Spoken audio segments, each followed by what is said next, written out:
right now on 5 on Your Side at 10. Tonight, the city jail back in the spotlight. Why some local leaders want the jail commissioner to resign as complaints mount. Watching the record books, how hot it'll be, and what the record currently is. And our top story tonight, new details about the 11-year-old boy who fatally shot himself in the head. And the man charged with child endangerment. I do think and believe that he's being charged wrongfully. Plus, exclusive details about the suspect's relationship with the boy. Today, prosecutors charged the boyfriend of the child's mother. Thank you for joining us. I'm Ann Allred. New tonight, Robert Townsend talks with the suspect's brother about the boy's death. This stuffed animal now sits outside the North St. Louis home where police say 11-year-old David Winston accidentally shot himself. Officers rushed the child to a hospital where he later died. It's traumatizing. When Yolanda Burgess visited the Jeff Vanderloo neighborhood, her little ones were excited to see David. They used to play with him, and now this had happened. They will never be seeing him again, and it's just sad. Around 11:30 Thursday morning, police responded to a shooting call at the child's home on Brantner Place. Officers found an unconscious David, not breathing and suffering from a self-inflicted gunshot wound to his head. Way big shot. I can't even explain it, man. It's an innocent kid. The two men I talked to tell me the little boy found the gun upstairs in his mother's bedroom closet. They tell me it was inside her purse and it was covered at the time. Prosecutors charged Tracy Smith with a felony count of endangering the welfare of a child and stealing a firearm. They say Smith was dating the boy's mother and did not have the gun locked up. Smith's brother says the suspect moved in with Winston, his 3 older siblings, and mom 9 months ago. Smith's brother asked us to not show his face. The little boy went around searching for the gun and found it. A probable cause statement reveals police later discovered the gun was reported stolen out of Bridgeton. Smith admitted he bought it from a man on the street. Jamar Laney, the suspect's co-worker, says Smith worked as a maintenance worker for Brantner Place townhomes. Prosecutors had to charge him with something. Do you understand that? I don't understand it at all. No. The gun maybe, but anything outside of that, no. I'm going through the motion of losing both my brother and his stepson. That's real heartbreaking. Robert Townsend, 5 on Your Side. The suspect's brother tells 5 on Your Side the 4 children were home alone at the time of the shooting, but police have not confirmed that with us. Smith remains in jail without bond. Also new tonight, St. Louis police are looking for the person who shot a woman on I-70. It happened around 5 o'clock near Madison Street. Police say a woman was shot twice in her leg while she was driving. She then stopped at a gas station on North Tucker to call for help. We're told she is expected to be okay. We're learning more about a man shot to death in a downtown St. Louis park. Officers responded to a shooting at Polker Park around 9 last night. They found a male victim near the firefighter memorial statue with a gunshot to his head. Police have not released his name and no suspects have been identified. Today is National Gun Violence Awareness Day. Just a few hours ago, people gathered at the East St. Louis City Hall for a Wear Orange event. It's part of a bigger effort to reduce gun violence across the country. The color orange symbolizes the value of each person's life. Those impacted by gun violence shared their stories. Started with my father, who was murdered September 23rd, 1989, almost 6 months to the day of me being born. I fast forwarded, almost another 30 years to where one of my closest friends, I call my little brother, Cedric Gooden, was murdered, and another friend of ours watched it. We watched it happen on Facebook Live. Mothers Demand Action and the Metro East Organizing Coalition hosted the event. New tonight, the chair of the city's jail oversight board says the group is being blocked from doing its job. Now the chair is calling on the jail commissioner to step down. 5 on Your Side's Brent Solomon joins us live from the St. Louis Justice Center with what he's uncovered. Well, the head of the Jail Oversight Committee says they were excited to be a part of this effort that the mayor created once she got into office. Well, since that time, the chair tells me they've been unable to consistently get into the jail to investigate complaints. Inhumane, yeah. Subhuman conditions, sure, yeah. Janice Mensah takes the role of chair of the city's Detention Facility Oversight Board seriously. That's why Mensah is taking note of the complaints. I'm hearing that people are being denied daily showers, being kept in confinement for upwards of 23 hours. I'm hearing that people aren't having proper access to working phones so that they can call their family members, contact their lawyers. At least 6 people died at the jail last year. It's why Mensah wants to get inside the facility. I've been allowed 2 tours, and I've been blocked for 5 tours, and that's over 300 days. I was actually pushed out of the unit once someone who was detained started talking to me about the horrible conditions. We have asked many times for the use of force records, and we've been denied those as well. Now, the chair of the Jail Oversight Board is calling on Corrections Commissioner Jennifer Clemens Abdullah to resign. She did not respond to our request for comment, but the city did, saying the Department of Public Safety hears the concerns of board members and will work through this transition period to bring the board into compliance and make sure it can operate effectively. Leaders go on to say board members are required to complete orientation, and only one board member has completed said training. We feel like it's another way to obstruct us. We have been asking about orientation since day one, sending monthly reminders. They have just not done it. They've not scheduled it. They've not responded to our many requests to complete the orientation. And as time has gone on, more and more parts of the orientation are being added.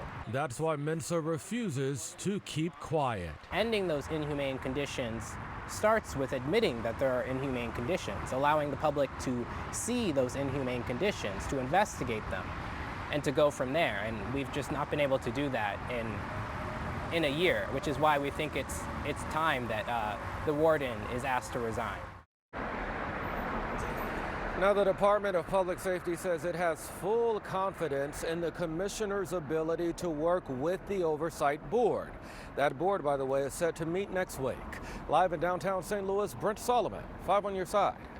Tonight, an emotional tribute for a beloved East St. Louis teacher whose life was tragically cut short. Friends, co-workers, and even students of 25-year-old Demario May gathered this evening for a balloon release. They held red and white balloons, which signify the color of May's fraternity. The beloved James Avant elementary school teacher died Tuesday after a motorcycle crash in East St. Louis. Loved ones say he made a huge impact on the kids he worked with. It's shaping up to be a hot summer as temperatures will reach the upper 90s this weekend. Many families are trying to find ways to beat the heat. But one Metro East couple tells 5 on your side they haven't had a working air conditioner in 2 years. Dawn Coffin says she complained to her property manager several times, adding that maintenance is responsible for AC repairs according to her lease. Oh, he'll call you back. He's not in the office. So he's pushing us off. It's hot, it's muggy.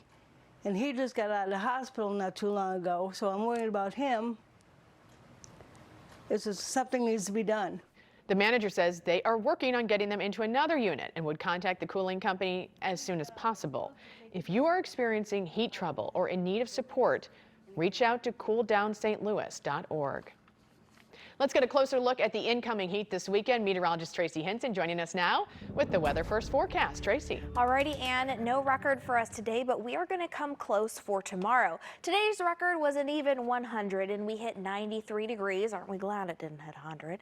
The low was 71. On average, it is cooler than this and feels much nicer at 82 and 64. Now, as far as rainfall goes, we're quite behind at 4.5 inches behind what we were at last year. Now, as far as temperatures go tonight, it's still very warm. It's 10 o'clock at night and it's 81 degrees out there. Winds are out of the east-southeast at just over 5 miles per hour, and our humidity is at 41%. It always does jump up a bit overnight for us.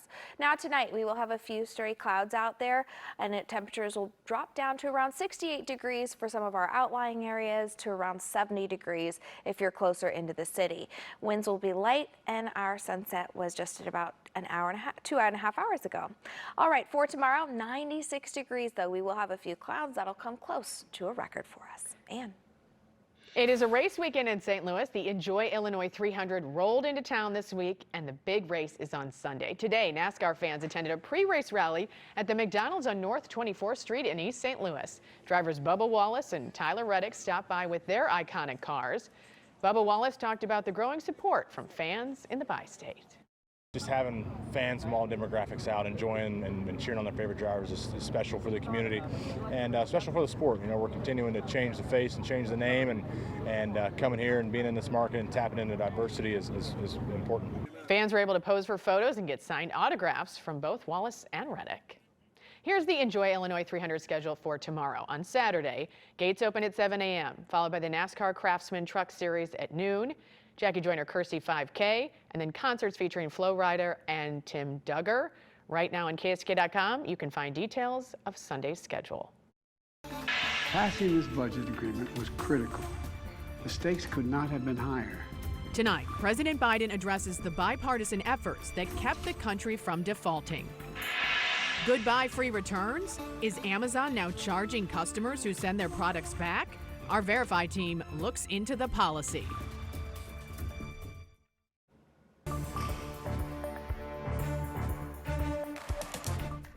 No one got everything they wanted, but the American people got what they needed. We averted an economic crisis. Tonight, President Biden addressed the nation on the bipartisan debt ceiling bill. Both the House and Senate passed the bill ahead of Monday's deadline, when the country would have run out of money to pay its bills. NBC's Alice Barr reports on the president's remarks. My fellow Americans. President Biden today celebrating the House and Senate's bipartisan passage of the debt ceiling and budget cuts bill that, with his signature by as soon as tomorrow, prevents a catastrophic default on the nation's loans, hailing the compromise with his first Oval Office address to the American people tonight. No one got everything they wanted, but the American people got what they needed. We averted an economic crisis. The deal the president brokered with Republican House Speaker Kevin McCarthy suspends the nation's debt limit for 2 years while reducing federal spending and adding some conservative policy changes that let Republicans claim victory too. We decided that you had to spend less, and we achieved that goal.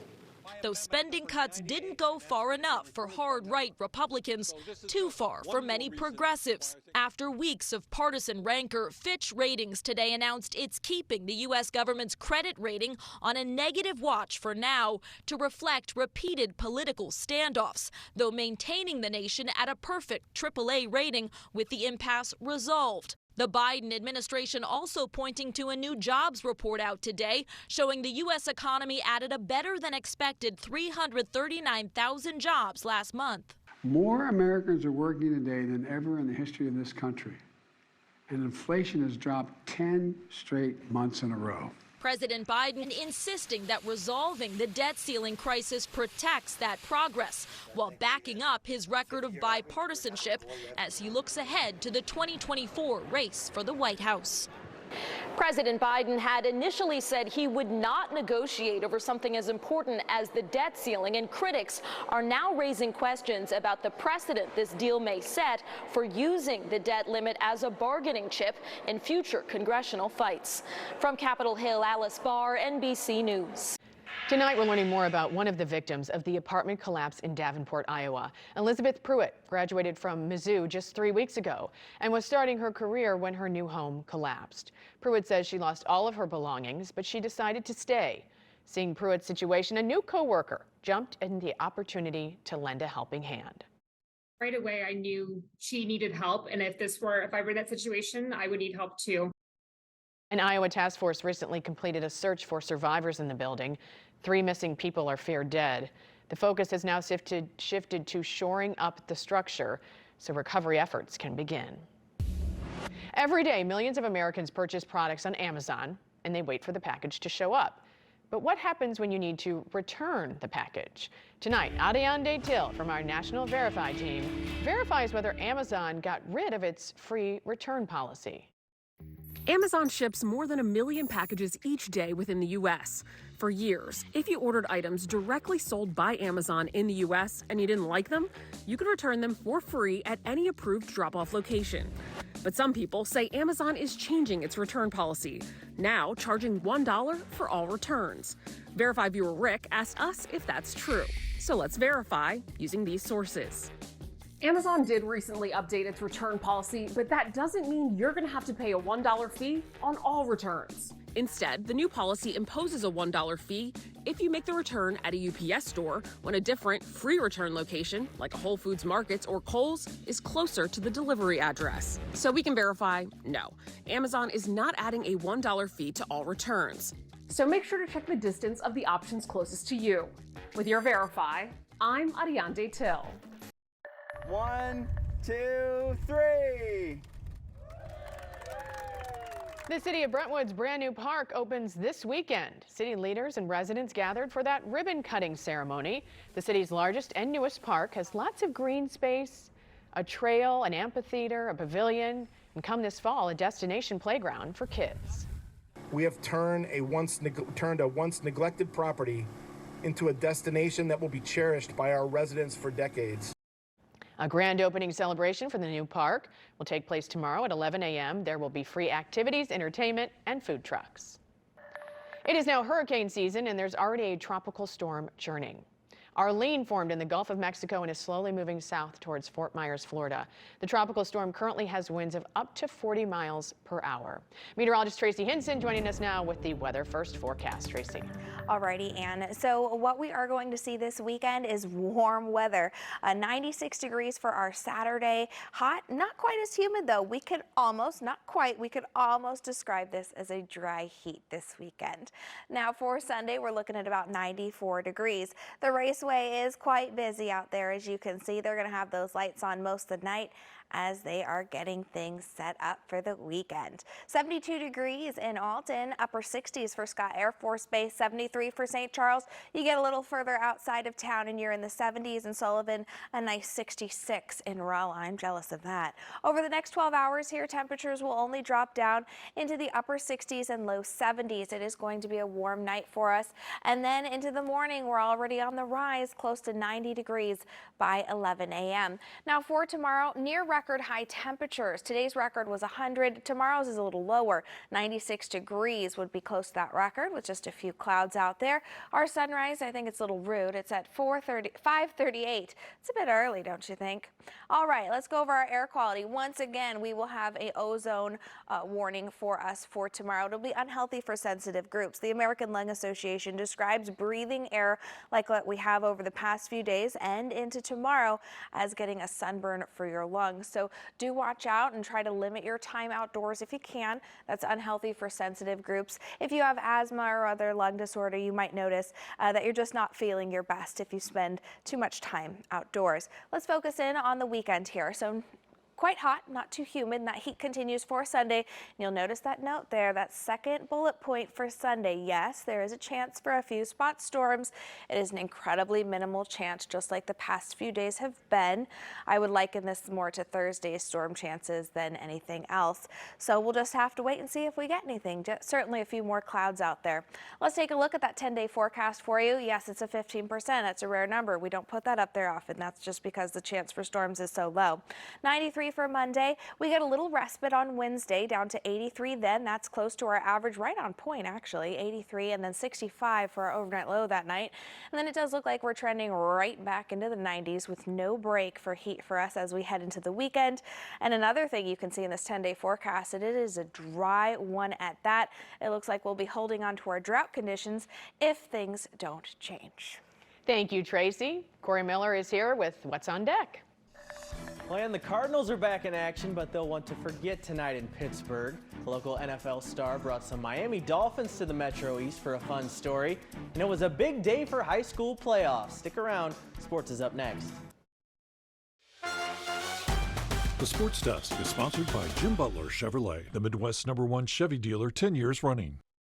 After playing 19 days in a row, the Cardinals needed these past 2 days off.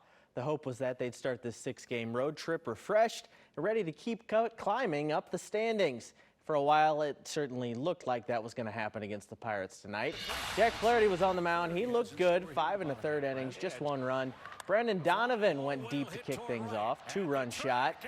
Nolan Arenado, he's going to go deep as well. This is actually his first opposite field home run as a Cardinal ever.